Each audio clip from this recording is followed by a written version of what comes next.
when Sarah Martinez's landlord suddenly sold their rental house and gave her 30 days to vacate. She had no idea that her desperate search for affordable housing would lead her to purchase an abandoned farmhouse containing a hidden safe and documents that would force America to rewrite its entire understanding of the Civil War. Before we dive deeper into Sarah's incredible discovery, let me know where you're watching from in the comments. And if stories like this inspire you, make sure to hit that subscribe button, because tomorrow I've got something even more shocking lined up for you. Sarah stood in the cramped kitchen of their soon-to-be former rental home, the eviction notice trembling in her hands like a death sentence written in legal jargon. The document was mercilessly clear, despite its bureaucratic language. Notice: to vacate premises, 30 days to comply or face forcible eviction, 30 days, 4 weeks, 720 hours to somehow conjure up a miracle in a housing market that had transformed from challenging to completely impossible for working families like hers. The rental listings she'd been scrolling through on her cracked phone screen read like cruel jokes, studio apartments demanding more in monthly rent than she'd paid for their current 2-bedroom duplex just 18 months ago. The timing felt deliberately malicious, as if the universe had calculated the exact moment when this crisis would cause maximum damage. Sophia had finally found her footing at Jefferson Elementary after their last move, the divorce-related relocation that had uprooted her from everything familiar. For the first time in 2 years, her 8-year-old daughter was thriving. Her grades climbing from C's to A's, her confidence blooming as she made real friends, her nightmares about Daddy's angry episodes finally becoming less frequent. Now Sarah would have to tell Sophia they were moving again, possibly to a different school district entirely, shattering the stability they'd fought so hard to build from the wreckage of her marriage. Their current duplex wasn't much to look at. Narrow rooms with thin walls that transmitted every neighbor argument, a furnace that wheezed through winter, like an old man with emphysema, kitchen cabinets that hung slightly crooked and wouldn't quite close properly. But it was home in every way that mattered. Sophia's artwork created a colorful gallery across the refrigerator door. School photos chronicled her daughter's growth along the hallway walls. The small backyard held their shared triumph, a vegetable garden where Sophia had learned that tomatoes started as tiny seeds and that patience could literally bear fruit. Most importantly, it was theirs, a space where Sophia felt safe enough to laugh loudly, where she practiced piano without fear of someone yelling at her to stop, where she could have friends over without worrying about unpredictable adult behavior. It represented everything Sarah had worked to provide after fleeing her marriage with nothing but a suitcase and a daughter who'd seen too much, too young. Now that carefully constructed sanctuary was dissolving, and Sarah's life felt as precarious as the card houses Sophia built on rainy afternoons, elaborate, beautiful, and devastating when they collapsed. The previous evening had been spent hunched over her laptop at the kitchen table, scrolling through rental listings that might as well have been written in a foreign language for all the hope they offered. Application fee $75, non-refundable. First month, last month, and security deposit required, minimum $4,500. Credit score 720 plus required. Income must equal 3x monthly rent. Each requirement represented another barrier between her family and housing security. Even the few properties within her theoretical price range, and there were precious few, demanded upfront costs that exceeded her entire savings account. The math was brutal and unforgiving. Sarah earned approximately $2,800 in a good month from her 2 waitressing jobs, juggling lunch shifts at Murphy's Diner with evening shifts at the Penalty Box Sports Bar. After current rent, utilities, groceries, Sophia's school supplies, medical co-pays, and the 1,000 small expenses that consumed every paycheck, she managed to save maybe $200 monthly when nothing went wrong. Things went wrong frequently. Sarah's credit score had been obliterated during the divorce proceedings. When she discovered her ex-husband had opened multiple credit cards in her name, accumulating thousands in debt while funding his gambling addiction. The divorce attorney had explained that despite the circumstances, she remained legally responsible for the debt accumulated during their marriage. Rebuilding her credit was a slow process that would take years she didn't have. "Mom." Sophia's voice came from the kitchen doorway, soft and careful in the way it had become since the divorce. She clutched Mr. Peanuts, the stuffed elephant her grandmother had given her before passing away 2 years earlier, her constant companion during times of uncertainty. Sarah quickly folded the eviction notice, forcing her expression into something resembling calm confidence. "What's up, sweetheart? Are we going to have to move again?" Sophia's 8-year-old voice carried the weary resignation of a child who'd experienced too much instability. "I heard you on the phone with Aunt Lisa last night." The question hit Sarah like a physical blow. She tried to shield Sophia from their housing crisis, taking those desperate phone calls after bedtime, researching options while her daughter slept. But children heard everything, absorbed anxiety like sponges, developed hypervigilance as a survival skill. "We might need to," Sarah admitted, sitting down so they could be at eye level. "But remember what we always say about the Martinez family?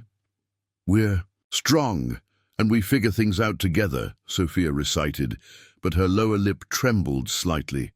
"That's right. And whatever happens, we'll make our next place feel like home too." Sophia nodded, with the grave acceptance of a child who'd learned not to count on stability, then padded back toward her bedroom. Sarah watched her go, heartbreaking at the careful way Sophia moved through the world, always ready for the next disruption, never quite allowing herself to get too comfortable. After dropping Sophia at school that morning, Sarah had done something that felt like admitting defeat. She'd driven to the Millerville County Department of Social Services to inquire about emergency housing assistance. The waiting room had been a depressing education in the scope of the housing crisis. Families with young children camped out with belongings in trash bags, elderly people filling out forms with shaking hands, working parents who looked as exhausted and desperate as Sarah felt. The social worker assigned to her case, Patricia Williams, had been kind but brutally honest. "Ms. Martinez, I'm going to level with you because sugar-coating the situation won't help anyone. Our emergency housing waiting list currently has 347 families ahead of you.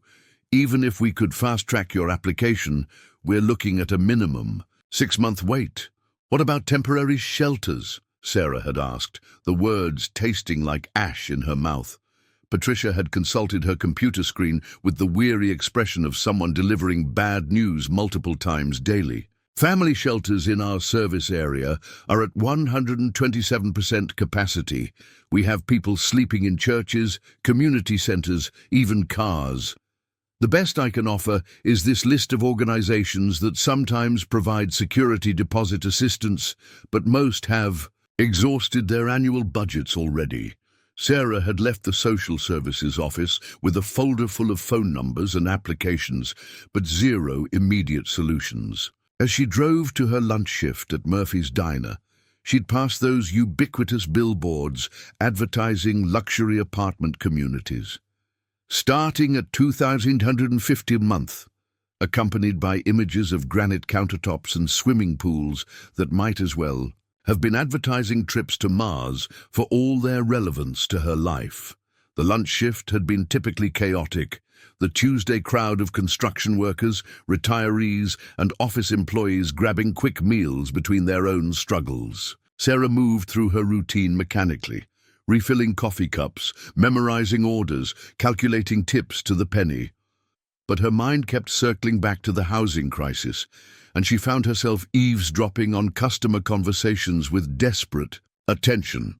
It was at table 6, while refilling coffee for 2 elderly men discussing their late friend's estate, that Sarah first heard about property auctions. "Frank's nephew is liquidating everything next month," one man was saying. House, land, farm equipment, the whole 9 yards. Shame to see it go to strangers, but nobody in the family wants to move back to rural Pennsylvania. What about that? Place your cousin bought at the tax auction? The other man asked. Didn't he get some kind of deal? Oh, that was incredible. $8,000 for a whole house with 5 acres. Course, it was a fixer-upper situation. No power, no water. Roof needed work. But still, $8,000 for property that would cost $60,000 in today's market. $8,000. Sarah's daily tips averaged around $45. $8,000 felt as impossible as $80,000. But something about the conversation lodged in her mind like a splinter. As she served pie and calculated her earnings for the day, she couldn't stop thinking about that phrase, tax auction. That evening, after helping Sophia with math homework and reading 2 chapters of Bridge to Terabithia together, Sarah found herself researching property auctions on her ancient laptop. The websites were confusing mazes of legal terminology and bureaucratic procedures, but the basic concept was surprisingly straightforward. When property owners failed to pay taxes for multiple years, counties eventually seized and auctioned the properties to recover the debt. The listings were largely depressing: abandoned commercial buildings, vacant lots in declining neighborhoods, houses that had been gutted by fire or flood. But buried on page 3 of Millerville County's upcoming auction listings, Sarah discovered something that made her heart pound. 1887 farmhouse on 12.3 acres, 2,400 SQFT main residence, plus barn and outbuildings. Minimum bid, $3,200. The property. Photos were clearly taken from a distance, showing a 2-story white farmhouse that looked like it belonged on a vintage postcard. If you could ignore the peeling paint, overgrown landscaping, and several boarded windows. The house sat at the end of a long dirt driveway, surrounded by mature trees, and what appeared to be fields growing wild after years of neglect. $3,200. Sarah's savings account balance was $3,847. Every dollar she'd managed to scrape together over 18 months of double shifts and coupon clipping. It wasn't much, but it might be enough. The auction was scheduled for Friday morning at the county courthouse. Sarah spent the rest of the week researching everything she could about the property, the auction process, and the legal requirements for purchasing abandoned real estate. What she learned was both encouraging and terrifying. The farmhouse had been built in 1887 by the Thornfield family, successful wheat farmers who'd owned the land for 3 generations. The last owner, Eleanor Thornfield, had died in 2009 at age 93 without children or close relatives. Her estate had gotten tangled in probate proceedings that dragged on for years, with distant cousins fighting over property they didn't want but wouldn't relinquish. Eventually, unpaid taxes and legal fees had exceeded the estate's liquid assets, and the county had seized the property. For 15 years, the farmhouse had sat empty. Teenagers had broken some windows during Halloween adventures. Weather had peeled paint and loosened shutters, but according to the county inspector's report, the basic structure remained sound: solid foundation, intact roof, functional plumbing, and electrical systems that needed updating but weren't completely obsolete. Most intriguingly, the property included not just the main house, but also a large barn that could serve as workshop space, 3 smaller outbuildings, and 12 acres of mixed woodland and clearings. The land was zoned for residential or agricultural use, meaning Sarah could eventually grow vegetables, maybe even keep a few chickens if Sophia wanted to learn about farming. It wasn't perfect. It would need extensive work to be properly livable, and Sarah had 0 experience with home renovation beyond changing light bulbs and painting walls. The location was rural, 47 minutes from Sophia's current school and an hour from both her jobs. But it was also a chance, possibly her only chance, to provide Sophia with stability and space to grow. Instead of throwing money away on rent forever, Sarah could be investing in their future. Instead of living at the mercy of landlords who could upend their lives with 30 days' notice, they could have true security. Instead of a tiny backyard shared with neighbors, Sophia could have 12 acres to explore, to build forts, to raise animals, to simply be a child without urban constraints. The financial calculations were daunting, but possible. Even accounting for renovation costs, utilities, and increased commuting expenses, Sarah's monthly housing costs would be lower than current rent. Property taxes on rural land were surprisingly reasonable. If she could learn to do basic maintenance, work herself, the long-term investment could provide Sophia with something Sarah had never had: generational wealth in the form of land ownership. Thursday evening, Sarah made the decision that would change everything. She called the county clerk's office to confirm auction procedures, withdrew her entire savings account in the form of a cashier's check, and arranged for her sister Lisa to watch Sophia during the Friday morning auction. "Are you sure about this?" Lisa asked when Sarah explained her plan. "It sounds risky, buying a place you've never actually seen inside." "Everything's risky right now," Sarah replied, "but this feels like good risk instead of bad risk. And Lisa, I've looked at every other option. There aren't any." That night, Sarah lay awake, staring at the ceiling of their soon-to-be former bedroom, calculating and recalculating the variables. The auction might attract other bidders with deeper pockets. The house might need more work than she could afford. Rural living might prove more challenging than anticipated. But she also thought about Sophia's drawings taped to the refrigerator, pictures of houses with big yards, pets, and gardens. She thought about the way her daughter's face lit up when they visited farms during their occasional weekend drives through the countryside. She thought about providing Sophia with the kind of childhood stability that money couldn't buy, but land ownership could provide. Most of all, Sarah thought about the alternative: admitting defeat, moving to a homeless shelter, uprooting Sophia. Again, accepting that they would always be at the mercy of circumstances beyond their control. At 3 a.m., her decision solidified into absolute certainty. Sarah Martinez, single mother and double-shift waitress, was going to become a property owner. She was going to bid on an abandoned farmhouse with her life savings, drive out to rural Millerville County, and claim a future she could build with her own hands. She had no way of knowing that the 1887 farmhouse contained a hidden safe that would transform her from a struggling single mother into a key witness to one of the most significant historical cover-ups in American history. She couldn't have imagined that within its walls lay documents that would force textbooks to be rewritten and historians to reconsider everything they thought they knew about the Civil War. All she knew was that Friday morning she would walk into the county courthouse with a cashier's check for $3,847 and bid on the only future she could afford. The rest, the safe, the documents, the earth-shattering historical revelations, was waiting patiently behind walls that had been keeping secret since Ulysses S. Grant was president. Sarah Martinez was about to purchase much more than an abandoned farmhouse. She was buying a key to American history that would unlock truths powerful people had spent over 150 years trying to hide. But first, she had to win the auction. Friday morning arrived grey and drizzling, the kind of October weather that made everything look washed out and uncertain.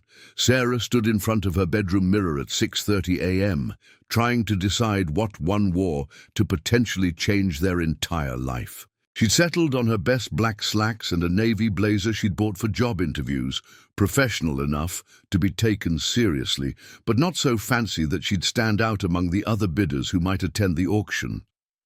Her hands trembled slightly as she applied lipstick, the same nervous energy that had kept her awake most of the night. The cashier's check for $3,147 sat in a sealed envelope in her purse. Every dollar she'd managed to save over 18 months of double shifts and careful budgeting. If she walked out of the courthouse empty-handed this morning, she'd still have her money, but no viable solution to their housing crisis. If she won the auction, she'd own property but be financially tapped out with a house that needed unknown amounts of work. "Mum, you look fancy," Sophia observed from the doorway. Already dressed for school in her favorite purple sweater and jeans. She was trying to sound cheerful, but Sarah could see the worry in her 8-year-old eyes, the careful way she was watching for signs of adult stress, the hypervigilance that had become Sophia's survival mechanism. "I have an important meeting this morning," Sarah explained, kneeling down to Sophia's level. "Remember how we talked about maybe finding a new place to live? A place with lots of space, and maybe even room for a garden?"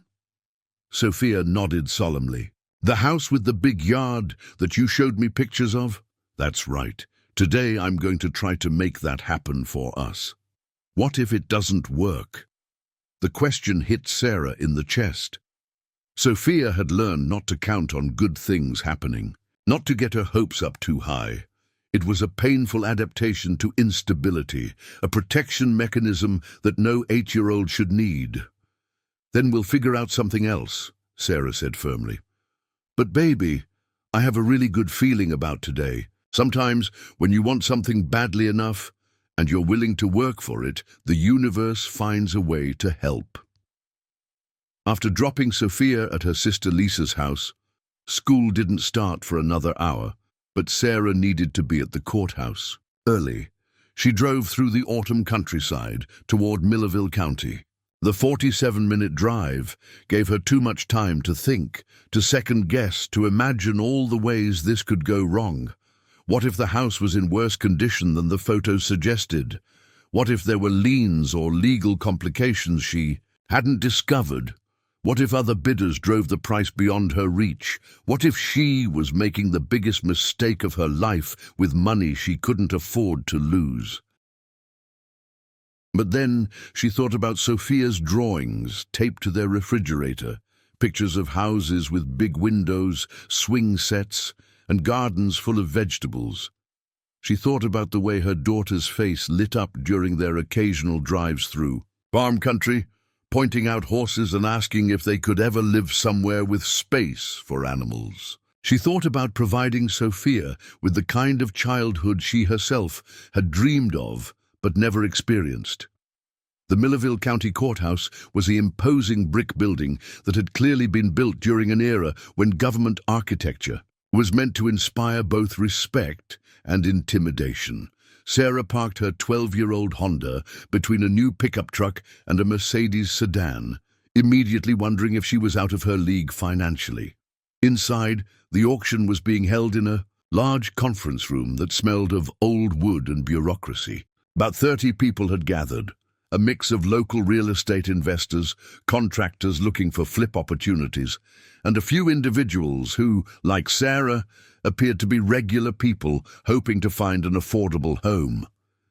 Sarah took a seat in the back row, clutching her bidder registration number, 47, and trying to look more confident than she felt. The auctioneer, a portly man named Harold Briggs, who'd clearly been doing this for decades, was explaining the rules and procedures in a rapid-fire monotone that assumed everyone already understood the process. All sales are final, no inspections, no warranties. Buyer assumes all risks and responsibilities, including any undiscovered liens or encumbrances. Minimum bid increments are $50. Payment due immediately upon winning bid acceptance. Title transfer within 30 days. Sarah's stomach clenched. No inspections, no warranties.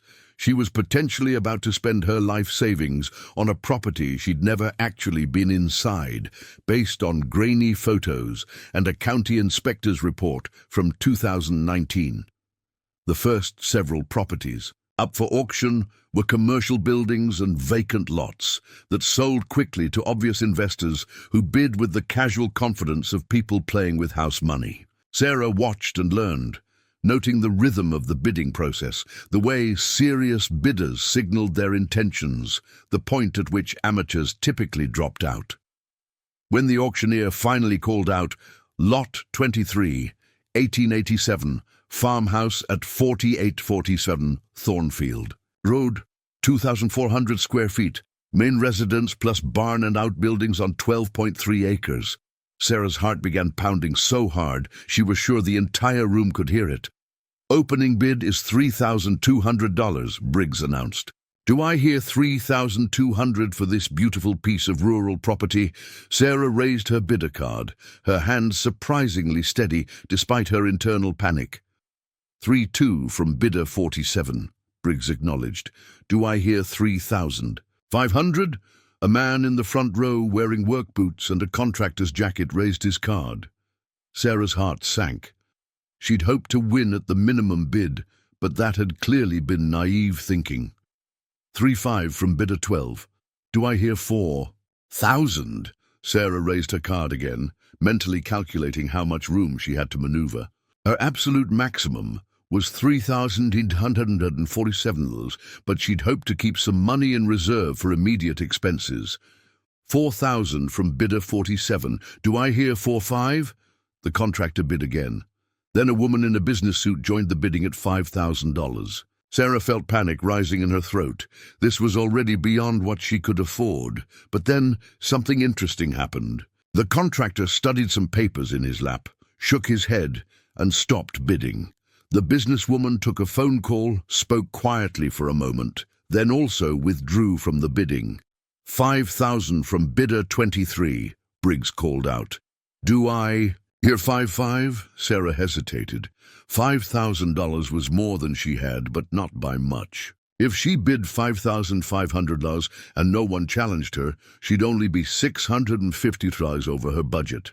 She could put the overage on a credit card or maybe arrange a payment plan with the county. $5,000 going once, Briggs warned. Sarah raised her card.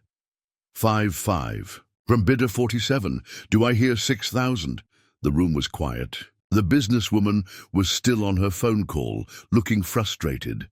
The contractor had closed his folder and appeared to be packing up. A few other people who'd shown initial interest had apparently decided the price was too high for a property that needed extensive work. $5,500 going once, Briggs called out. Going twice. Sarah held her breath, hardly believing this might actually happen. Sold to bidder 47 for $5,500. The sound of Briggs's gavel hitting the podium was the most beautiful sound Sarah had ever heard. Around her, people were gathering their things and moving toward the exit, but she sat frozen in her chair, hardly believing what had just happened. She owned property. She was a homeowner. Sophia would have the big yard and garden space she'd dreamed of. The next hour passed in a blur of paperwork, signatures, and financial transactions. Sarah had to call her bank to transfer additional funds to cover the difference. Between her cashier's check and the winning bid, adding $653 to her credit card debt. But when Harold Briggs handed her the deed and keys to 4847 Thornfield Road, the reality finally hit her. She owned a farmhouse. She owned 12 acres of land. She owned a piece of American history that had been built in 1887 and had somehow survived 137 years to become theirs. The drive from the courthouse to the property took 23 minutes through increasingly rural countryside. Sarah followed the GPS directions down progressively smaller roads until she turned onto Thornfield Road, barely more than a paved lane that wound through dense forest and occasional clearings. The property was exactly as remote as she'd expected, but somehow that felt like a feature rather than a bug. Sophia would have space to roam, to explore, to be a child without the constraints of urban living. The isolation meant privacy, quiet, and freedom from the constant noise and stress of city life.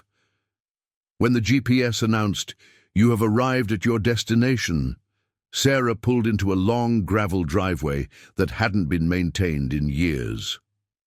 Weeds grew through the gravel. potholes collected rainwater, and overhanging tree branches scraped against her car roof. But at the end of the drive, the 1887 farmhouse waited like something from a storybook. Even in its current state of neglect, the house was more beautiful than the auction photos had suggested. 2.5 stories of white clapboard siding with a wraparound porch supported by decorative columns, bay windows that caught the autumn light, and a steep pitched roof lined with dormers. Ivy climbed one side of the house, and mature maple. Trees surrounded the structure like protective guardians. The barn was equally impressive, a classic red structure that appeared to be in remarkably good condition despite 15 years of abandonment. Several smaller outbuildings dotted the property, including what looked like a chicken coop, a tool shed, and something that might have been a smokehouse. Sarah parked in front of the house and sat for a moment, trying to process the magnitude of what she'd just done. This morning, she'd been a desperate single mother facing homelessness. Now she was the owner of a property that would have cost 10 times as much if it had been properly maintained and located closer to the city. The front door key turned easily in the old-fashioned lock, and Sarah stepped into what had once been the main foyer of a prosperous farming family. The interior was even better preserved than she dared to hope. Wide plank hardwood floors, though dusty and dull, appeared to be in excellent condition. The walls were real plaster rather than modern. Drywall, painted in colors that had probably been fashionable in the 1950s, but were now faded and peeling in places. A magnificent staircase curved up to the second floor, its wooden banister carved with intricate details that spoke to the craftsmanship of another era. The front parlor contained furniture that had clearly been left behind when the estate was settled. Victorian-era pieces covered in dust sheets, oil paintings in ornate frames, a piano that had probably been played by generations of Thornfield children. It was like stepping into a museum, or perhaps a time capsule that had preserved a slice of American domestic life from a bygone era. The kitchen was larger than her entire current apartment, with original cabinets that had been built to last centuries rather than decades. The appliances were ancient but appeared functional, a massive cast-iron stove, a refrigerator from the 1970s, a sink with separate hot and cold water faucets. The room smelled of old wood and spices, as if the ghost of family dinners still lingered in the air. Upstairs, Sarah found 4 bedrooms and a bathroom that featured an original clawfoot tub and pedestal sink.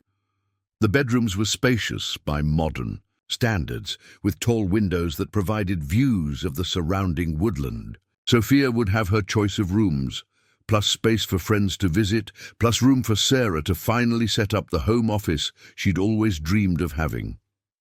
The 3rd floor was an unfinished attic space that ran the length of the house. Perfect for storage or potentially conversion into additional living space as their needs changed.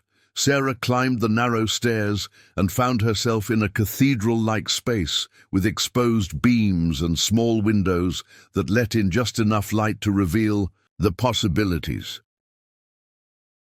As she explored the house room by room, Sarah's initial euphoria gave way to practical assessment. The property would indeed need significant work. The electrical system was outdated, the plumbing needed modernization, several windows needed repair or replacement, and the heating system appeared to be a coal furnace that had been converted to oil at some point in the distant past. But the bones of the house were magnificent. The foundation was solid stone that had weathered more than a century without significant settling. The roof, while needing some shingle replacement, wasn't leaking. The floors were level and sound. Most importantly, the house felt like a home, not just a structure, but a place where families had lived and loved and built their lives. Sarah spent 2 hours documenting everything with her phone camera, taking pictures to show Sophia and making notes about priority repairs and improvements. The electricity was still connected, though she'd need to have the system inspected before relying on it. The well water was running, though it would need testing before consumption. The heating system would require professional evaluation before. Winter arrived, but none of these challenges felt insurmountable. They felt like the kind of problems that could be solved with time, effort, and careful budgeting. More importantly, they felt like problems worth solving for the reward of providing Sophia with a childhood full of space and possibility. It was while photographing the kitchen that Sarah first noticed something odd about the pantry. The space seemed smaller than it should be, given the external dimensions of that part of the house. The back wall of the pantry appeared to be newer construction, with different wood and finishing than the rest of the kitchen cabinetry. Curiosity prompted her to examine the wall more closely. Running her hands along the wood paneling, she discovered that one section felt slightly loose, as if it wasn't permanently attached to the structural framing behind it. Further investigation revealed hidden hinges along one edge and what appeared to be a cleverly disguised latch mechanism. After several minutes of experimentation, Sarah managed to swing open what she now realized was a concealed door.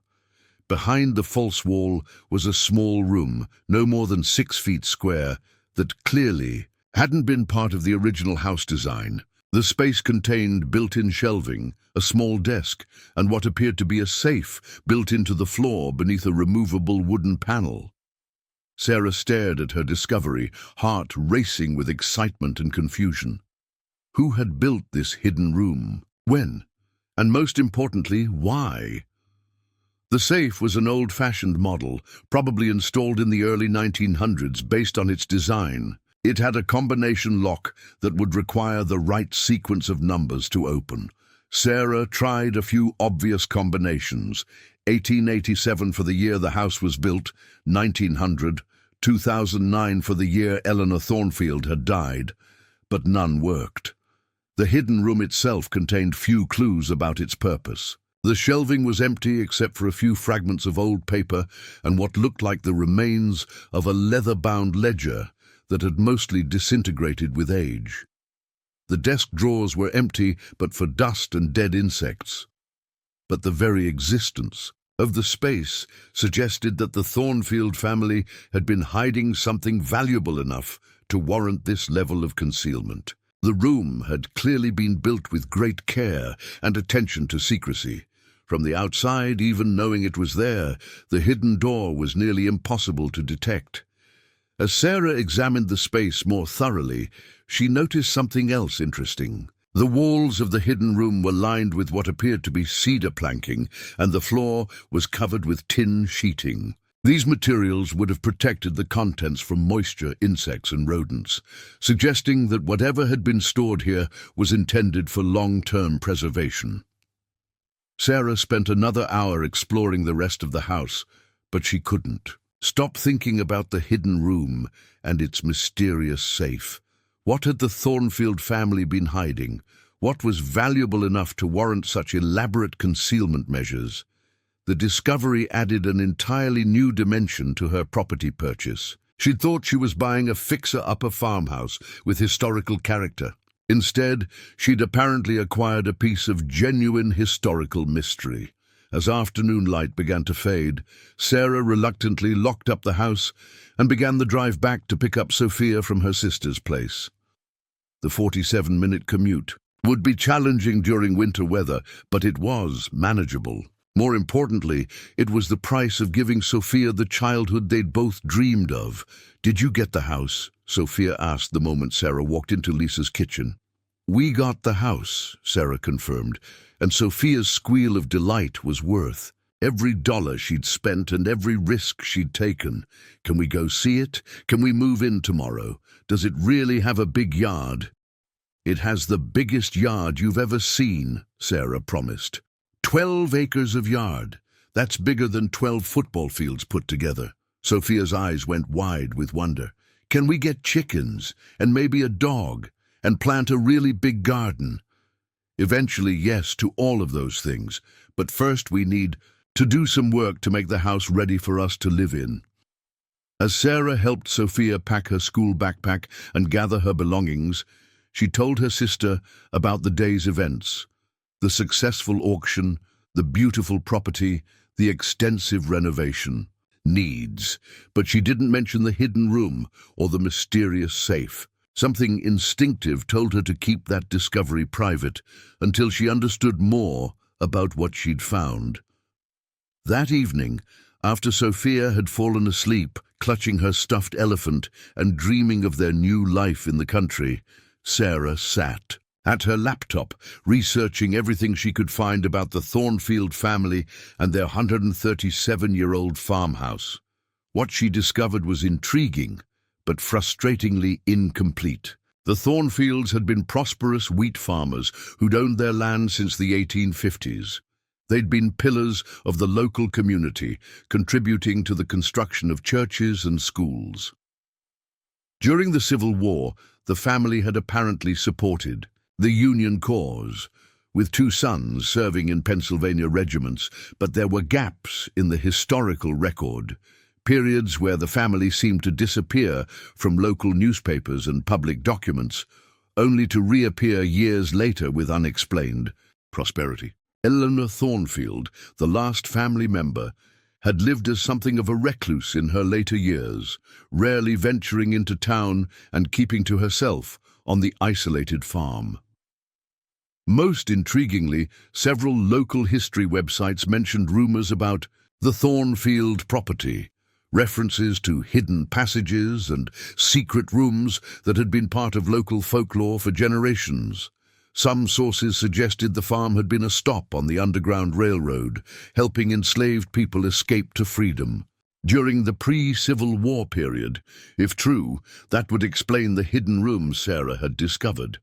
Underground Railroad safe houses often included concealed spaces where fugitive slaves could hide from bounty hunters and law enforcement. The Thornfield family's wealth and community standing would have provided perfect cover for such activities. But that raised new questions about the safe and its contents. What had the Thornfields been preserving so carefully? Documents related to Underground Railroad activities, family treasures, something else entirely. Sarah went to bed that night, with her mind spinning with possibilities. She'd thought she was buying a simple farmhouse to solve their housing crisis. Instead, she'd apparently purchased a piece of genuine American history that might contain secrets worth preserving for over 150 years. Tomorrow she would return to the property with tools and determination to open that safe. Whatever the Thornfield family had hidden, Sarah was about to discover it.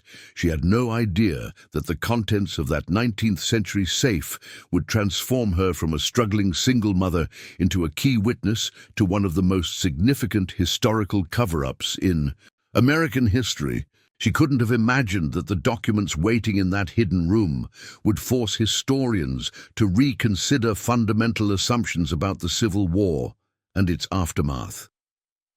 All she knew was that she owned a beautiful farmhouse with a mystery at its heart, and she was determined to solve it.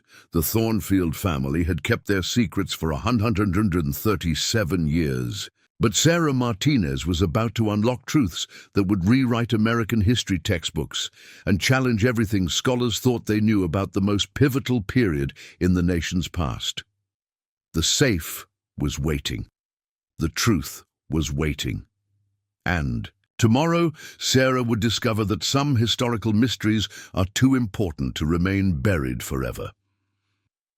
Saturday morning arrived crisp and clear, the kind of October day that made the countryside look like a postcard advertisement for autumn. In America, Sarah had barely slept, her mind churning with questions about the hidden room and its mysterious safe. She dreamed of combination locks and secret passages, waking several times with her heart racing, as if her subconscious was trying to solve puzzles her conscious mind couldn't crack.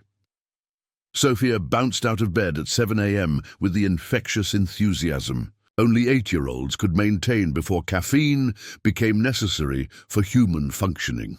Can we go to our house today? Can we see my room? Can we measure for where my bed will go? Yes, to all of those things, Sarah promised, though her own excitement was focused on questions Sophia didn't know to ask yet. But first, let's get some breakfast and pack supplies for a full day of exploring. They stopped at the hardware store on the way out of town, where Sarah purchased a basic toolkit, heavy-duty flashlights, work gloves, and a crowbar, just in case opening the safe required more than gentle persuasion. The elderly clerk, a man named Pete, who'd clearly been selling tools since before Sarah was born, noticed her selection and offered unsolicited advice.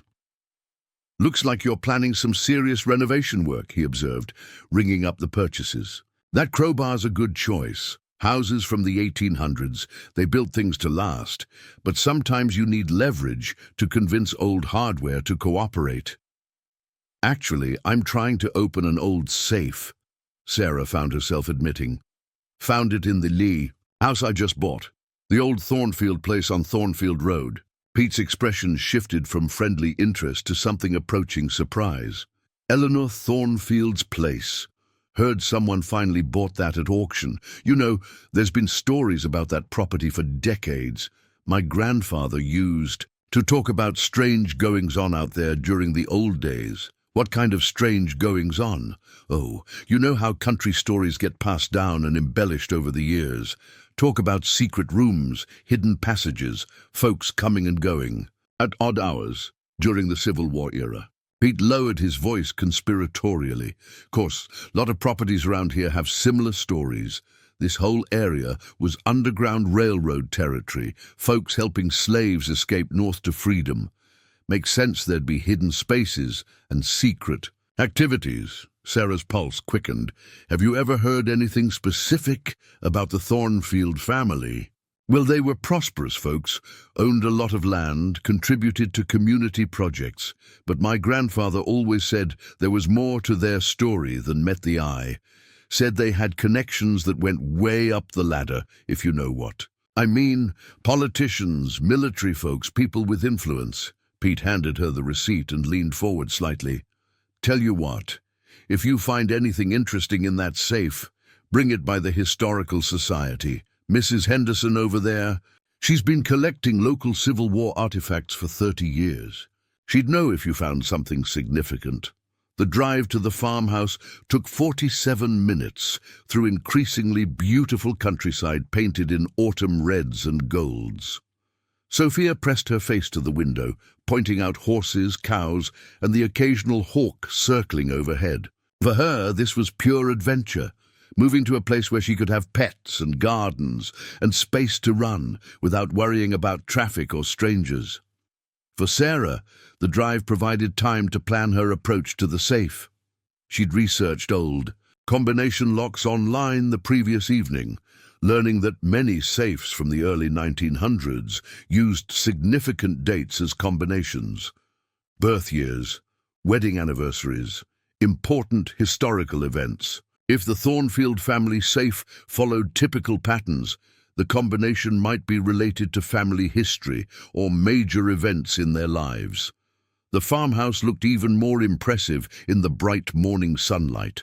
The white clapboard siding, though, needing paint, glowed warmly against the backdrop of autumn foliage. The wraparound porch cast inviting shadows, and the tall windows reflected the sky like friendly eyes. It was exactly the kind of place where a child could have a magical childhood, and Sarah felt a surge of pride at having made this possible for Sophia. "It's so big," Sophia breathed as they parked in the gravel driveway. "And look at all that space. Mom, can we explore the barn too? And those little buildings over there? We'll explore everything," Sarah promised. "But first, let's look at the inside again, so you can pick which room you want for your bedroom." They spent the first hour doing exactly that, measuring Sophia's potential bedroom, discussing paint colors and furniture arrangements, making lists of immediate needs versus long-term improvements. Sophia gravitated toward a second-floor room, with windows facing east and south, providing morning light and views of the large meadow behind the house. "I can see the whole backyard from here," Sophia announced, pressing her nose to the glass. "And look, there's already a place where we could put a swing set right between those two big trees." Sarah made notes about child safety priorities: window locks, stair railings, electrical outlet covers. The house had clearly been built in an era when children were expected to be more self-sufficient, but modern parenting required additional precautions. After Sophia had thoroughly explored her future kingdom, Sarah suggested they investigate the barn and outbuildings while she worked on some boring paperwork stuff in the kitchen. It was a gentle deception. Sophia was welcome to explore outside, while Sarah attempted to crack the safe's combination without an audience. If she discovered something historically significant, she wanted to understand it herself before deciding. "How much to share with an 8-year-old? Can I climb in the barn loft?" Sophia asked hopefully. "You can look at the barn loft, but no climbing until we make sure it's safe," Sarah compromised. "Take your phone and check in with me every 15 minutes, okay?" With Sophia happily exploring the outbuildings under strict safety instructions, Sarah returned to the hidden room behind the kitchen pantry. In daylight streaming through the small window, the concealed space looked even more intriguing. The craftsmanship of the false wall was remarkable. From the kitchen side, it was virtually impossible to detect the hidden door, even when you knew it was there. The safe itself was a beautiful piece of 19th century engineering. Heavy cast iron painted black, with decorative scrollwork around the combination dial and an ornate manufacturer's plate that read, "Mosler Safe Company, Hamilton, Ohio." Sarah had researched the company online. Mosler had been one of America's premier safe manufacturers from the 1860s through the early 1900s, known for creating virtually impregnable security devices for banks, businesses, and wealthy individuals. This particular model appeared to be from the 1890s or early 1900s, based on its design elements. It was substantial enough to protect valuable documents or small objects, but not so large as to be conspicuous. Perfect for a family that needed to hide something important but didn't want to advertise their secretive activities. Sarah began systematically trying combinations based on her research into Thornfield family history. Birth years for known family members: 1823. Patriarch Jonathan Thornfield, 1847, his son Thomas, 1852, Thomas's wife Mary. Wedding years: 1844, 1871. The year they'd purchased the property, 1854, none worked. She tried dates related to the Civil War.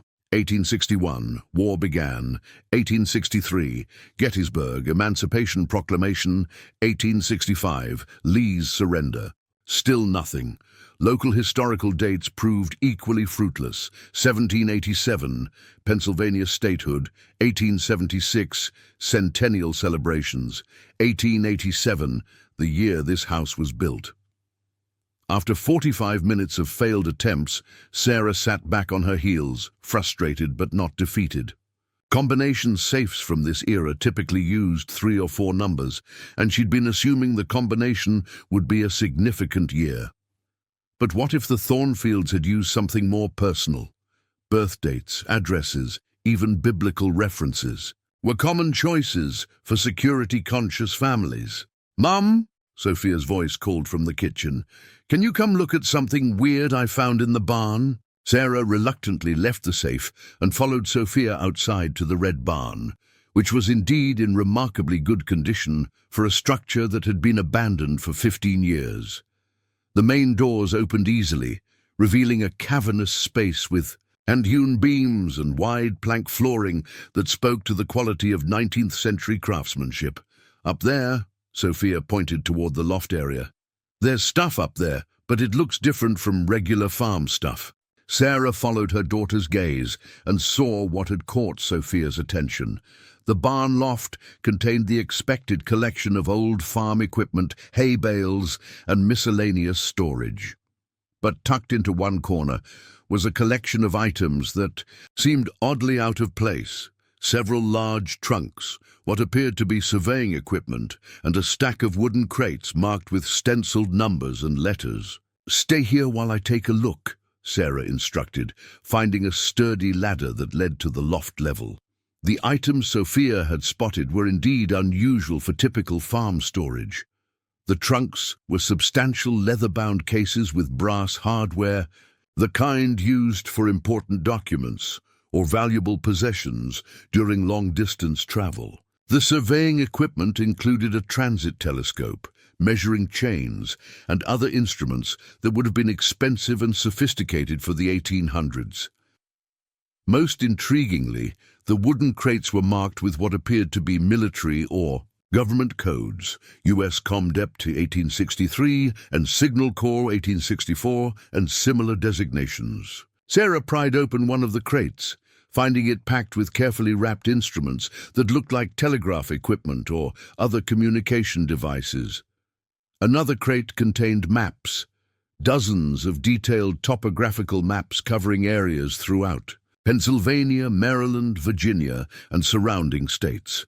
Many were marked with notations in pencil or ink, showing routes, landmarks, and symbols that suggested military or strategic significance. Sarah photographed everything with her phone, her excitement building with each discovery. This wasn't typical farm equipment or household storage. This was evidence of activities that went far beyond normal agricultural operations. The surveying equipment, military-marked crates, and detailed maps suggested the Thornfield family had been involved in activities requiring precision, secrecy, and coordination with government or military organizations. "What is all that stuff?" Sophia called from below. "I think it's equipment the Thornfield family used for surveying their land," Sarah replied, which was technically true, even if it didn't capture the full significance of what she was finding. "Some of it looks like it might be valuable as antiques," but Sarah's mind was racing with implications that went far beyond antique value. If the Thornfield farm had been an underground railroad station, as local folklore suggested, this equipment would have been essential for planning routes, coordinating with other stations, and communicating with the network of people helping enslaved individuals escape to freedom. The surveying equipment could have been used to map safe routes through the countryside, avoiding main roads where bounty hunters and law enforcement might be watching. The communication devices would have enabled coordination with other underground railroad operators. The detailed maps showed exactly the kind of geographical knowledge that would be essential for moving people safely through hostile territory. But there was something else, something that nagged at Sarah's historical intuition. The dates on the military crates, 1863, 1864, were from the middle of the Civil War, when Underground Railroad activities would have been at their peak. But they were also when the Union Army was conducting extensive intelligence and communication operations throughout the border states. What if the Thornfield family's activities had gone beyond helping individual slaves escape? What if they'd been part of larger Union intelligence operations, gathering information about Confederate troop movements, supply lines, and strategic plans? Sarah spent another 30 minutes documenting the barn's contents, taking careful photographs of every item, marking and notation she could find. The more she discovered, the more convinced she became that the Thornfield family had been involved in activities of genuine historical significance. And if the barn contained this level of historical evidence, what might be waiting in that locked safe? "Mom, I'm getting hungry," Sophia announced, interrupting Sarah's historical detective work, "and I want to see the inside of the house again." They returned to the farmhouse for the lunch Sarah had packed, eating sandwiches at the kitchen table, while Sophia chattered about her plans for decorating her new bedroom and the pets she hoped to eventually acquire. Sarah listened with half her attention, while the other half remained focused on the locked safe just 20 feet away, hidden behind the pantry wall. After lunch, Sarah suggested Sophia explore the upstairs rooms and start making detailed plans for her bedroom setup. Take measurements, think about where you want your furniture, maybe even start a list of decorations you'd like. With Sophia happily occupied upstairs, Sarah returned to the hidden room and the stubborn safe. She'd been thinking about combination possibilities during lunch, considering what might have been personally significant to the Thornfield family beyond the obvious historical dates.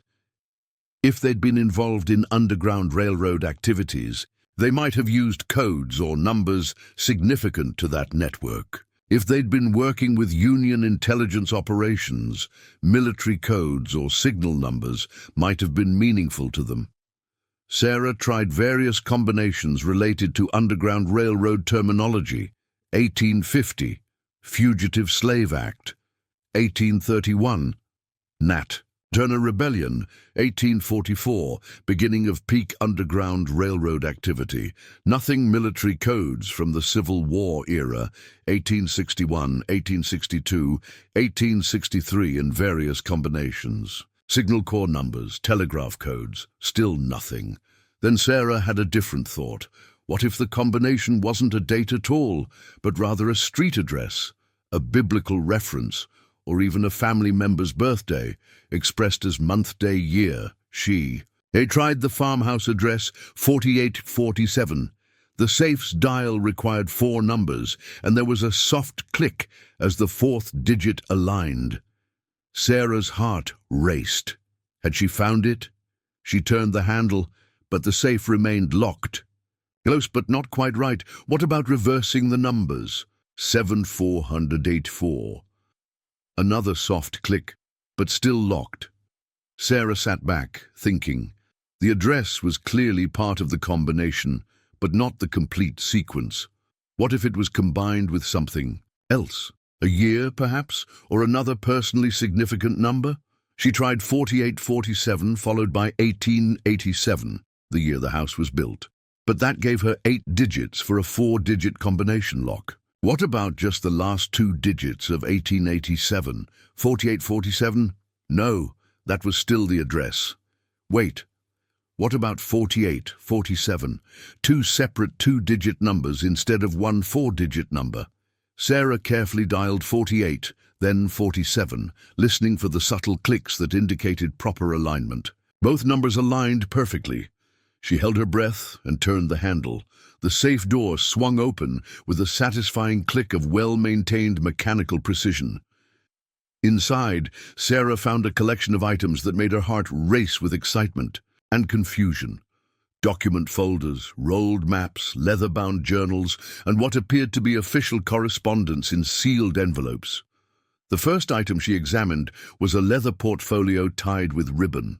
Inside were documents that appeared to be official government correspondence, bearing letterheads from various Union Army departments and signed by names she didn't immediately recognize, but which seemed important based on their formal presentation. 1. Letter dated July 15, 1863, was addressed to J. Thornfield, Station Master, and began, "Your reports regarding Confederate supply lines through the Shenandoah Valley have been invaluable to our strategic planning. Continue monitoring and documenting. As discussed, payment and supplies will be delivered via the usual channels."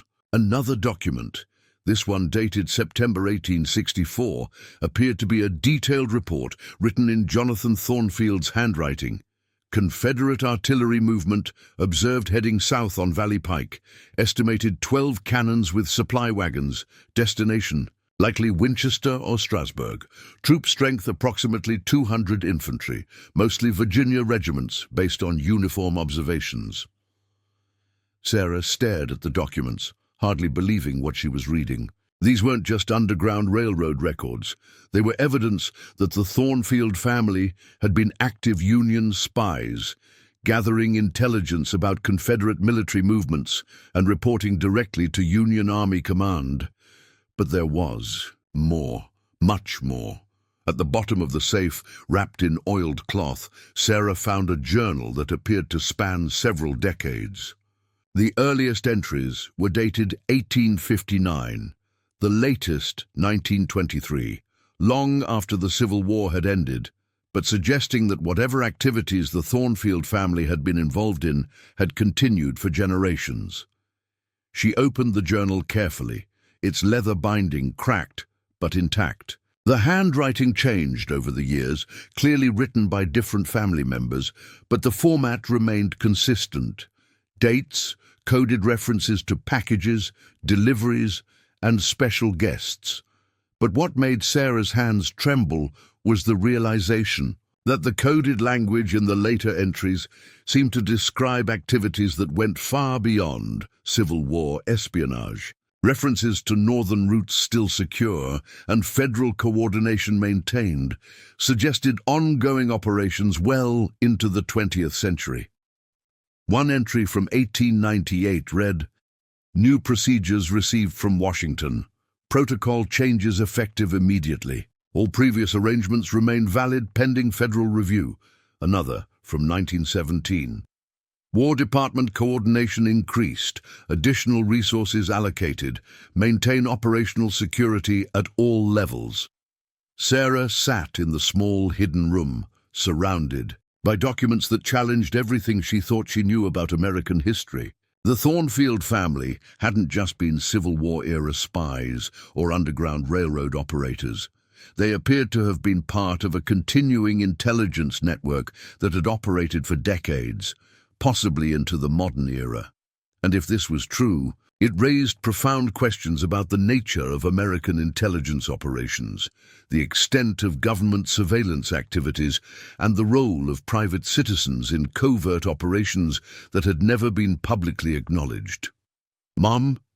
Sophia's voice called from upstairs. "Can we measure my windows for curtains?" "Coming, sweetheart," Sarah called back, carefully rewrapping the documents and closing the safe. She would need much more time to properly examine everything she'd found, and she needed to think carefully about what these discoveries meant. As she rejoined Sophia upstairs, helping measure windows and discuss curtain colors, Sarah's mind raced with questions.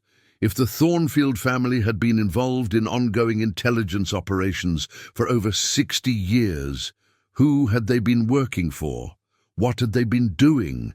And most importantly, who else knew about these activities? The farmhouse she'd bought to solve their housing crisis was turning out to be far more than a fixer-upper with historical character. It was apparently the center of intelligence operations that had continued for generations, activities significant, enough to warrant elaborate concealment and careful documentation.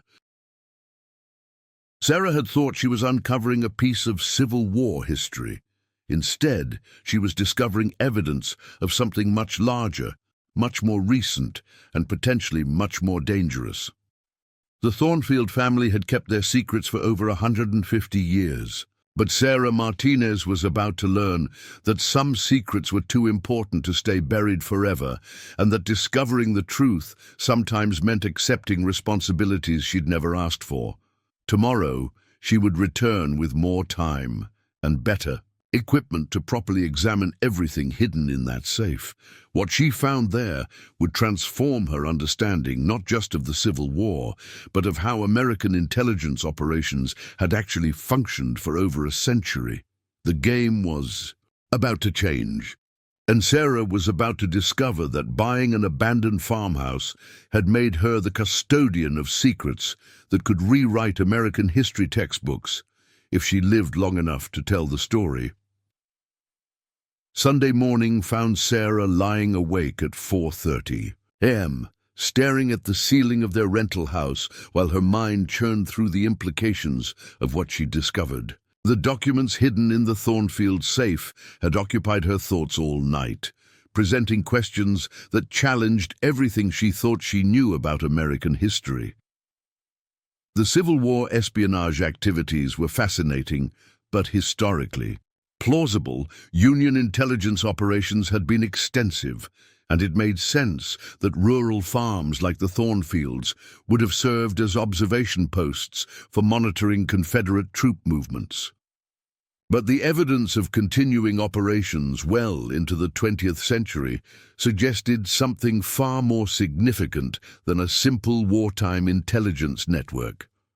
What kind of organization operated continuously for over 60 years? What had they been doing during peacetime? And most importantly, what had happened to this network after Eleanor Thornfield's death in 2009? Sarah made coffee and sat at her kitchen table with her laptop, determined to research everything she could find about American intelligence operations during the periods referenced in the Thornfield documents. What she discovered was both enlightening and deeply troubling. The late 19th and early 20th centuries had been a period of significant expansion in American intelligence capabilities.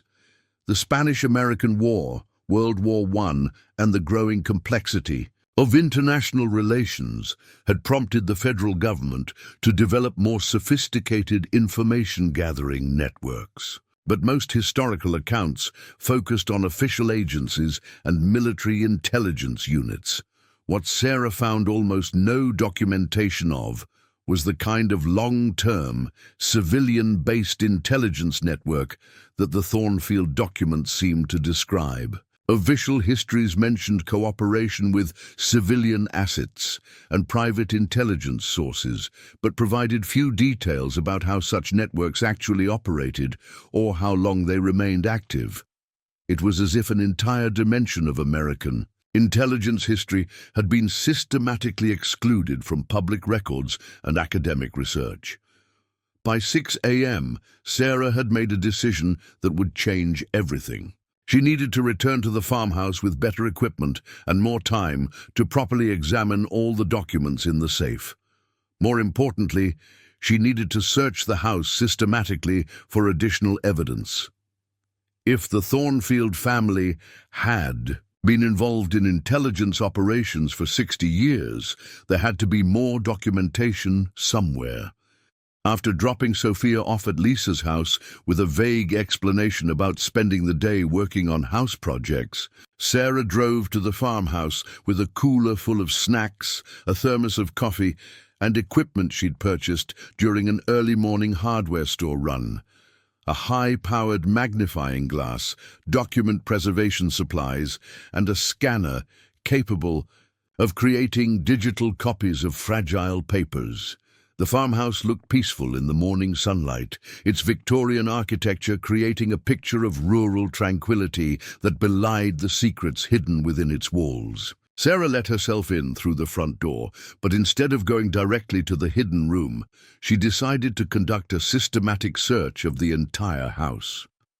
If there were more concealed spaces or hidden documents, she wanted to find them. She started with the basement, examining the stone walls and wooden support beams for any signs of false panels or hidden compartments. The basement was largely empty except for the old furnace, some stored canning jars, and the accumulated debris of 150 years of human habitation. But in one corner, behind a stack of mouldering cardboard boxes, Sarah found something interesting. Built into the stone foundation wall was what appeared to be a small door, about 3 feet high and 2 feet wide. The wooden frame was painted to match the surrounding stonework, making it nearly invisible unless viewed from exactly the right angle. Sarah cleared away the boxes and examined the door more closely. Unlike the hidden room behind the kitchen pantry, this door was secured with a simple latch rather than being carefully concealed. Sarah opened it easily, revealing a tunnel that extended into darkness beyond the reach of her flashlight beam. The tunnel was approximately 4 feet high and 3 feet wide, with stone walls and a dirt floor that appeared to have been packed hard by years of use. Sarah crawled into the passage, following it for about 20 feet before it opened into a larger chamber. The underground room was roughly 8 feet square, with stone walls and a vaulted ceiling that had been carefully constructed to support the weight of the earth above. The space contained wooden shelving, a small table, and what appeared to be ventilation shafts that provided fresh air circulation. More importantly, the room contained additional storage that clearly hadn't been disturbed for many years. Wooden crates, leather document cases, and metal filing boxes were arranged along the walls, all bearing the same careful organization that had characterized the barn storage and the hidden safe. Sarah began systematically examining the contents, her excitement building with each discovery. The crates contained communication equipment that was clearly more advanced than the Civil War-era materials she'd found in the barn. Telegraph equipment, radio components, and what appeared to be early telephone switching devices suggested that the Thornfield Intelligence Network had continuously upgraded its communication capabilities as technology advanced. The document cases contained correspondence spanning decades, organized by year and carefully preserved in acid-free folders. Sarah began with the earliest materials, finding letters and reports that provided much more detail about the scope of the Thornfield family's activities. A letter dated March 1876 was addressed to Thomas Thornfield, Station Commander, and bore the letterhead of something called the Domestic Intelligence Coordination Office. The content was formal and bureaucratic. Your quarterly report has been reviewed and approved. Continue current protocols. Budget allocation for fiscal year 1876-77 attached. Maintain operational security at all levels. Sarah had never heard of a Domestic Intelligence Coordination Office operating in 1876. According to her knowledge of American history, formal intelligence agencies hadn't been established until much later. The FBI in 1908, the CIA in 1947. But this letter suggested that some kind of domestic intelligence capability had been operating during the Reconstruction era. Less than a decade after the Civil War ended, more disturbing was a document dated 1889 that appeared to be an operational directive. Labor unrest in Pennsylvania coal regions requires enhanced monitoring. Station commanders authorized to recruit additional assets as needed. Priority targets: union organizers, socialist agitators, anarchist sympathizers. Report all unusual activities immediately. Sarah stared at the document, its implications sinking in slowly. The Thornfield network hadn't just been involved in Civil War espionage or Underground Railroad activities. They'd been part of a domestic surveillance operation that monitored American citizens based on their political beliefs and labor activities. The scope became clearer as Sarah examined more documents from the 1890s and early 1900s. Reports on labor strikes, political meetings, immigrant communities, and social reform movements. Detailed surveillance files on individuals whose only crime appeared to be advocating for workers' rights or political change. But it was a document from 1917 that made Sarah's hands shake with disbelief. The letter was addressed to Eleanor Thornfield, Station Commander, and bore the official seal of the United States government. The content was chilling. War Department authorization attached. Domestic surveillance protocols expanded under Espionage Act authority.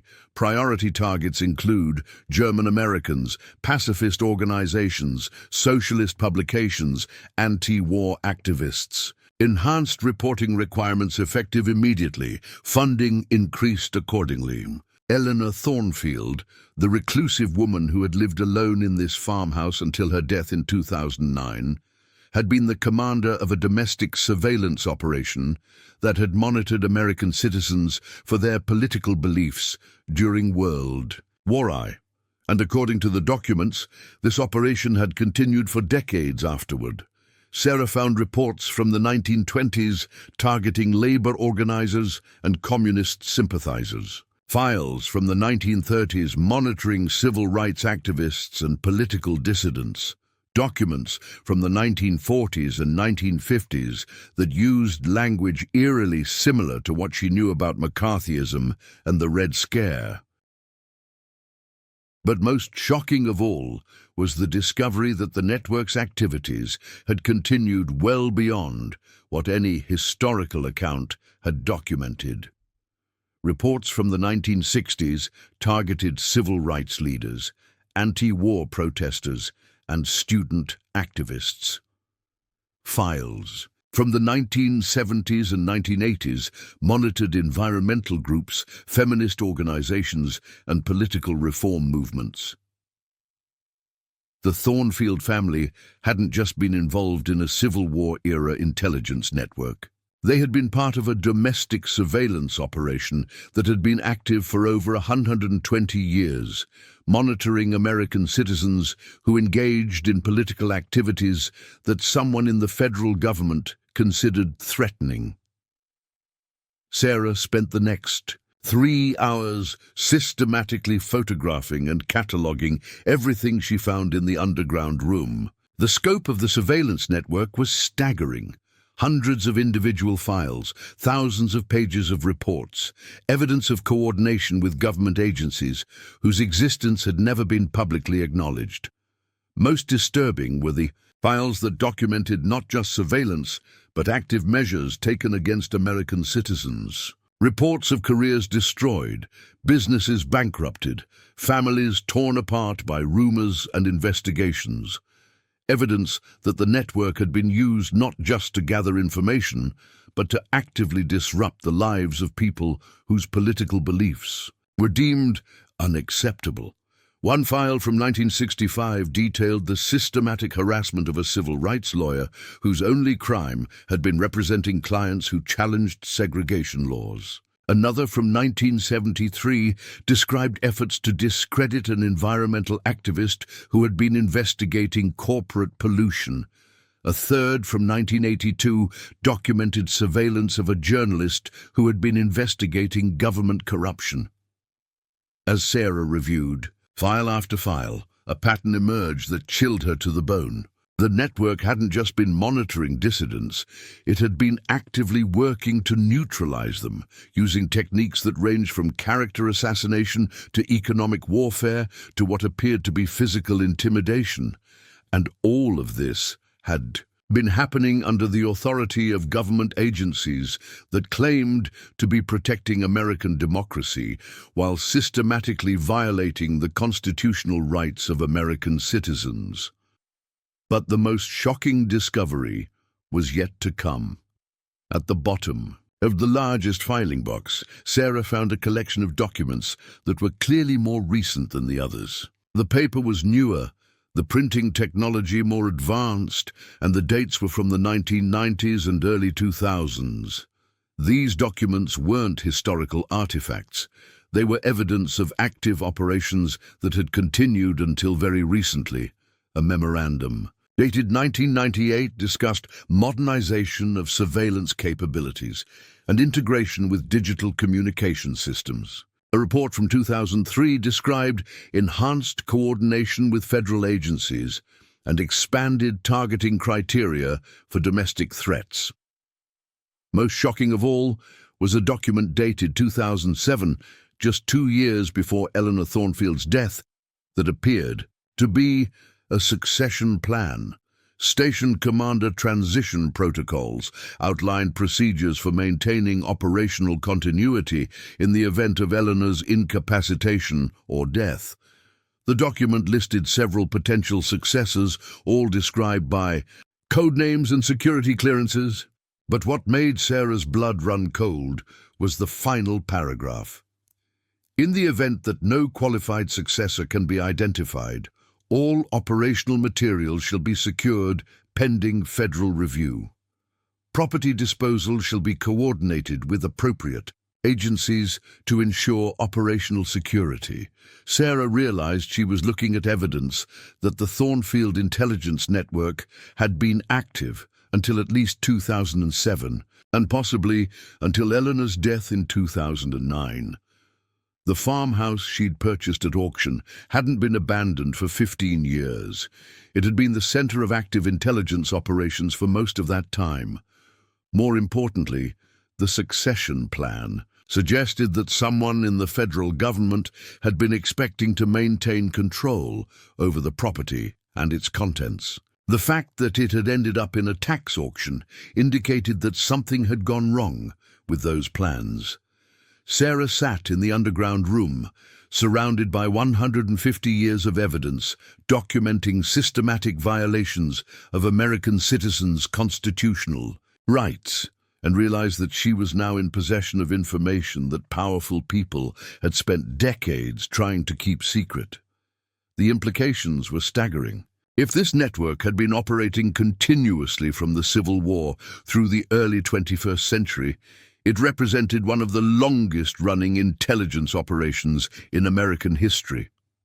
More importantly, it provided evidence of domestic surveillance, activities that had never been publicly acknowledged or subjected to congressional oversight. Sarah thought about the journalists, activists, and ordinary citizens whose lives had been disrupted by this network. She thought about the democratic principles that had been violated in the name of national security. She thought about the American people's right to know what their government had been doing in their name. But she also thought about Sophia, about the life they were trying to build, about the dangers that might come with possessing this knowledge. As she carefully packed the most significant documents for further study, Sarah's phone buzzed with a text message from Lisa. "Sophia's having a great time, but she's asking when. You'll be back. Everything okay?"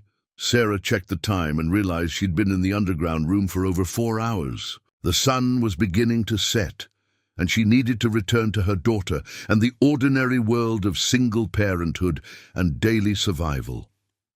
But as she climbed out of the tunnel and secured the hidden door, Sarah knew that her life had changed irrevocably. She was no longer just a struggling single mother who'd bought a fixer-upper farmhouse.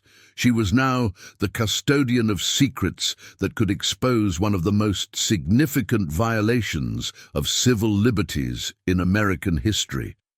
The drive back to pick up Sophia gave Sarah time to think about her options. She could ignore what she'd found, focus on renovating the house and building their new life.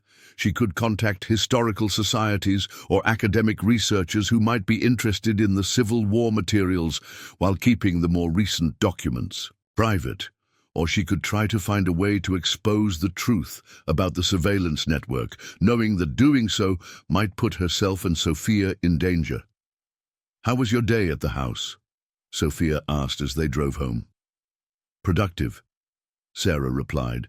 Which was certainly true, even if it didn't capture the magnitude of what she'd discovered. "I found some interesting historical documents that previous owners left behind." "Like what?" "Letters and papers from the Civil War era, things that might be valuable to museums or historians." Sophia nodded with the casual acceptance of childhood, more interested in describing her day with Aunt Lisa than in discussing historical documents. But Sarah's mind remained focused on the choice she now faced. The Thornfield family had kept these secrets for over 150 years, serving as willing participants in a surveillance network that had violated the constitutional rights of thousands of American citizens. Eleanor Thornfield had died without revealing the truth, taking her knowledge to the grave. Now that responsibility had fallen to Sarah Martinez, a single mother who just wanted to provide her daughter with a stable home. She had evidence that could expose government wrongdoing on a massive scale, but using that evidence might destroy the very stability she'd been trying to create. As they pulled into the driveway of their soon-to-be former rental house, Sarah made a decision that would determine the course of their future. She would spend the evening researching options for safely exposing the truth about the surveillance network. She would look for journalists, civil liberties organizations, or government officials who might be trustworthy enough to handle this information responsibly, but she would also take precautions to protect herself and Sophia. The document suggested that the network had been willing to use extreme measures against people who threatened its security. Sarah had no intention of becoming another casualty in the long history of American citizens whose lives had been destroyed for speaking inconvenient truths. The game had changed again. Sarah Martinez was no longer just a property owner with an interesting historical discovery. She was now a potential whistleblower in possession of evidence that could rewrite American history textbooks and force a national reckoning with the reality of domestic surveillance operations. But first, she had to figure out how to survive long enough to tell the story. The Thornfield Network had been protecting its secrets for over 150 years, and Sarah was about to discover that some secrets had guardians who were still very much alive and very determined to keep the truth buried.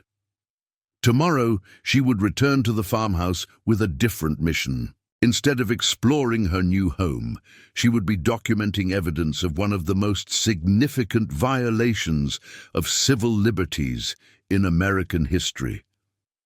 The question was whether she would live long enough to share that evidence with the world.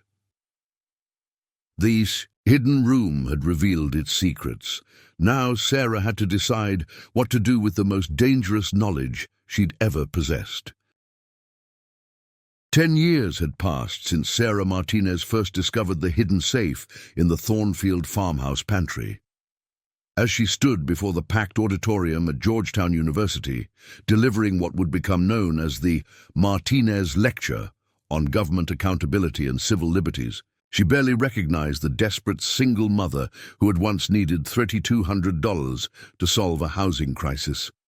The lecture hall was filled with students, professors, journalists, and government officials who had come to hear from the woman whose discoveries had fundamentally changed American understanding of domestic surveillance. Sarah wore a simple navy suit, her graying hair pulled back in a professional bun, her voice carrying the quiet authority of someone who had seen democracy's darkest secrets, and emerged with her principles intact. 10 years ago, Sarah began, her words carrying clearly through the packed auditorium, I was a single mother facing eviction, working 2 waitressing jobs to support my 8-year-old daughter. I bought an abandoned farmhouse at a tax auction for $5,500, every dollar I had, thinking I was solving our housing crisis. I had no idea I was about to uncover evidence of a domestic surveillance network that had been operating in secret for over 150 years. The audience was silent, absorbed in a story they'd heard fragments of, but never in its complete context. Sarah's discovery had sparked congressional investigations, resulted in dozens of arrests, and led to the most comprehensive intelligence reform legislation in American history. But this was the first time she'd told the complete story publicly. What I found in that farmhouse wasn't just historical documents, Sarah continued. It was evidence of systematic violations of constitutional rights that had been hidden from the American people for 6 generations. Evidence that our government had been monitoring, harassing, and actively disrupting the lives of citizens whose only crime was exercising their First Amendment rights. Sarah clicked to the first slide in her presentation, a photograph of the original Thornfield farmhouse as it had appeared when she first bought it.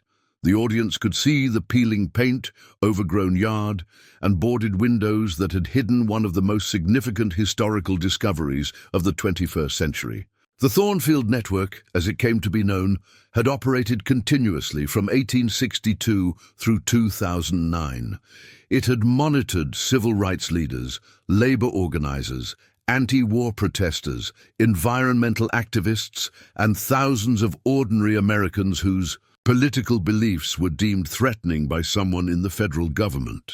She clicked to the next slide, showing copies of some of the documents she'd discovered. Even after 10 years, the evidence was shocking. Detailed surveillance files, operational directives, and reports documenting active measures taken against American citizens. But what made this discovery truly significant wasn't just the historical scope of the surveillance. It was the realization that similar networks were still operating, that the violations of civil liberties I'd uncovered were not historical anomalies, but ongoing practices that continued into the modern era. Sarah's journey from accidental discoverer to national whistleblower had been neither easy nor safe. After finding the documents, she'd spent months researching how to safely expose the truth without endangering herself or Sophia. She'd contacted investigative journalists, civil liberties lawyers, and eventually congressional representatives who specialized in intelligence oversight. The initial response had been skepticism. The scope of what Sarah claimed to have discovered seemed impossible. A surveillance network operating for 150 years without public knowledge. Government agencies systematically violating constitutional rights for over a century. It sounded like conspiracy theory nonsense, but the documents were authentic, verified by handwriting experts, paper analysis, and historical research. More importantly, Sarah's discoveries had led investigators to other locations, other evidence, and eventually to government officials who confirmed that domestic surveillance networks like the Thornfield operation had indeed been operating for decades. The hardest part, Sarah told the Georgetown audience, wasn't finding the courage to expose what I'd discovered. It was learning to live with the knowledge of what my government had been doing in my name and accepting the responsibility that came with being one of the few people who knew the truth. The personal cost had been enormous. Sarah and Sophia had lived under federal protection for 3 years while investigations proceeded and arrests were made. They'd been forced to relocate multiple times as evidence emerged that some network operatives were willing to use violence to protect their secrets. Sophia, now 18 and a freshman at American University studying political science, had grown up understanding that her mother's discovery had changed their lives forever. She'd learned about government accountability and civil liberties, not from textbooks, but from living through the aftermath of exposing government wrongdoing. My mother taught me that democracy isn't a spectator sport, Sophia had written in her college admissions essay. She showed me that ordinary citizens have the power and responsibility to hold their government accountable, even when, especially when, it's dangerous to do so. The investigations triggered by Sarah's discovery had ultimately exposed domestic surveillance networks in 17 states, leading to 127 arrests of current and former government officials. Congressional hearings had revealed that various agencies had been conducting unauthorized surveillance of American citizens for decades, using legal authorities that had never been intended for domestic operations. Most importantly, the revelations had led to the passage of the Domestic Surveillance Accountability Act, the most comprehensive intelligence reform legislation since the post-Watergate investigations of the 1970s. The law required judicial approval for all domestic surveillance, created independent oversight mechanisms, and established robust whistleblower protections for those who exposed intelligence abuses. But perhaps the most significant outcome, Sarah told her Georgetown audience, wasn't the arrests or the legislation. It was the awakening of American citizens to their role as guardians of democratic values. The realization that protecting our constitutional rights requires active participation from ordinary people who care more about truth than comfort. Sarah had used her newfound prominence to establish the Thornfield Foundation, a non-profit organization dedicated to educating Americans about government accountability and supporting whistleblowers who exposed official wrongdoing. The foundation provided legal assistance, financial support, and security resources for individuals who risked everything to reveal government abuses. The foundation's headquarters occupied a modest building in Washington, D.C., just blocks from the capital. Sarah's office was simple but meaningful. Framed on the wall was the original tax auction receipt for the Thornfield farmhouse, alongside photographs of the hidden room where she'd made her world-changing discovery. "I wasn't a hero when I bought that farmhouse," Sarah often told audiences. "I was a desperate mother trying to keep a roof over my daughter's head. But I learned that heroes aren't born. They're made by the choices they make when faced with difficult truths." The Thornfield farmhouse itself had become a National Historic Landmark, preserved as a museum and education centre. Visitors could tour the hidden rooms, see the original documents, now carefully preserved behind protective glass, and learn about the network that had operated in secret for over a century. But the farmhouse served a larger purpose as a symbol of citizen vigilance and democratic accountability. School groups visited to learn about the importance of questioning authority and protecting civil liberties. Government officials took tours as a reminder of what could happen when power operated without oversight.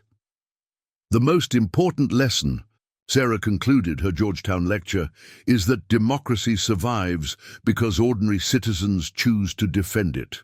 Not because they're particularly brave or qualified, but because they care enough about justice to act when action is required. After the lecture, during the question and answer session, a graduate student asked the question Sarah heard most frequently. "Do you regret making the discovery? Would you choose differently if you could go back?" Sarah considered the question that had haunted her for years. "Regret is complicated," she replied. "I regret that my daughter and I can never have the quiet, normal lives we once wanted. I regret that we've lived with security concerns and constant scrutiny for 10 years. I regret that exposing the truth required such personal sacrifice." She paused, looking out at the audience of young faces who would inherit the democracy she'd helped to protect. "But I don't regret the choice to expose what I found. Democracy isn't supposed to be comfortable or convenient for those who serve it.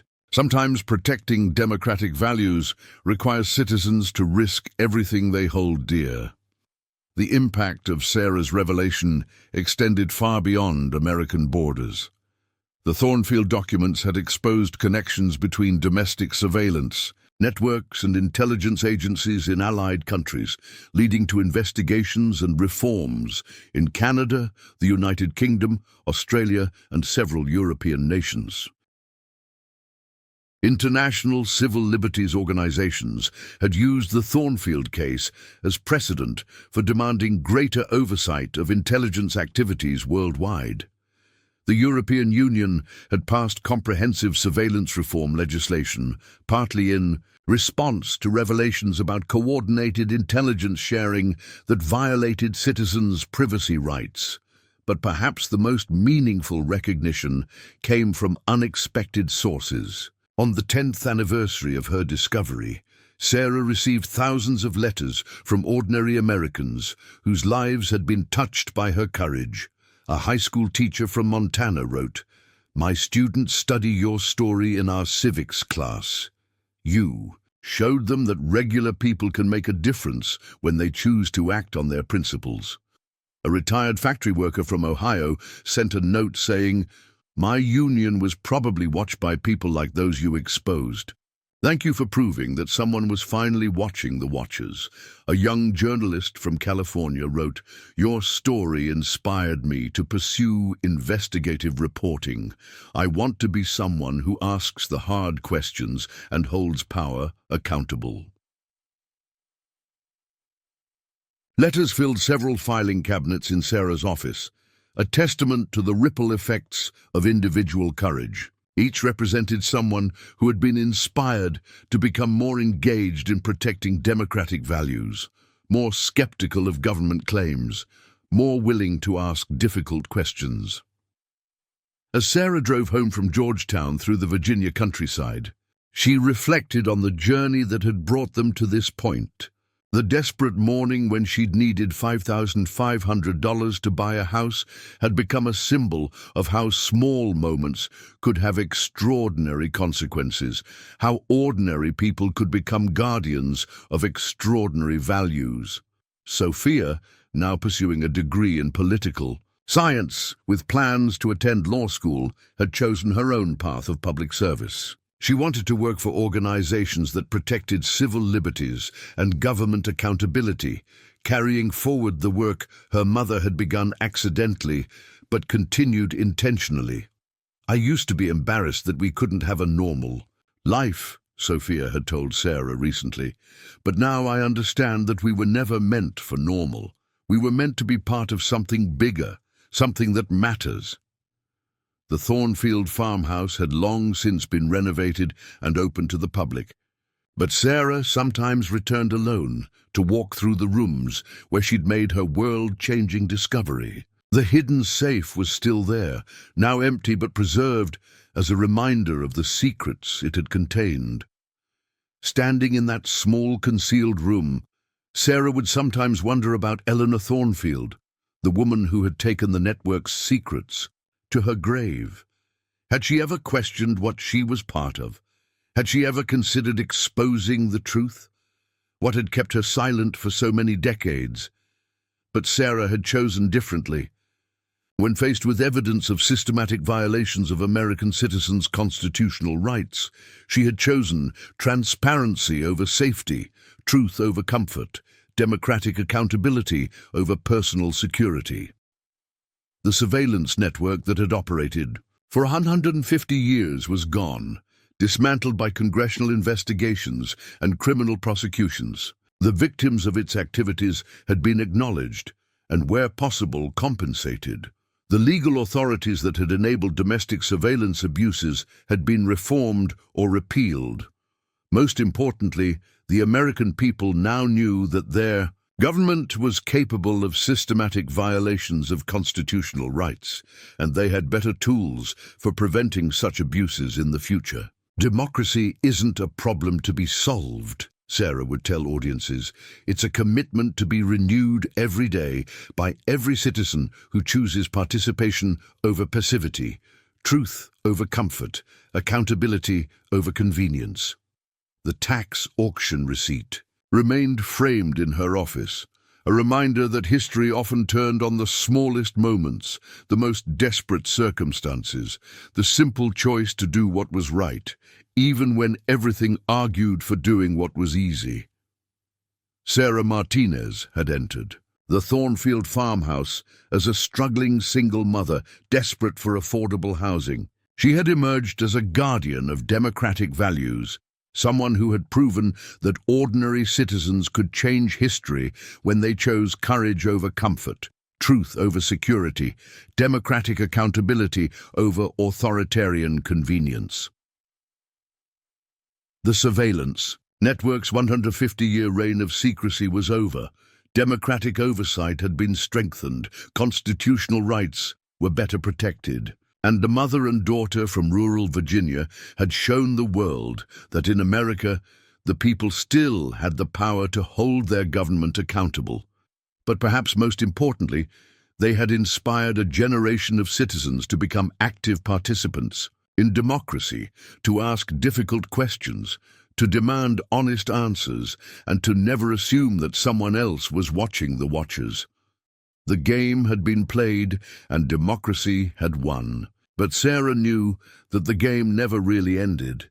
It just moved to new challenges, new players, new opportunities for citizens to choose between complacency and courage. She had chosen courage, and that choice had made all the difference as Sarah locked the Thornfield Foundation offices on the 10th anniversary of her discovery. She reflected on the transformation that had begun with a desperate need for $5,500 and ended with her becoming one of the most important whistleblowers in American history. The foreclosure notice that had started it all was now displayed in the Smithsonian, part of an exhibit on ordinary citizens' extraordinary impact. Museum visitors could see how a single mother's financial crisis had led to one of the most significant exposures of government wrongdoing in modern American history. Their story would be told for generations in history books, ethics classes, and civic education programs. But for Sarah Martinez, it would always be the simple story of a woman who found something she wasn't supposed to find and chose to share it with the world, proving that in America, truth and courage could still triumph over power and secrecy. The Thornfield network was gone. Democracy was stronger. The Constitution was better protected, and the Rodriguez family had fulfilled the promise that sometimes protecting what matters most requires risking everything you hold dear.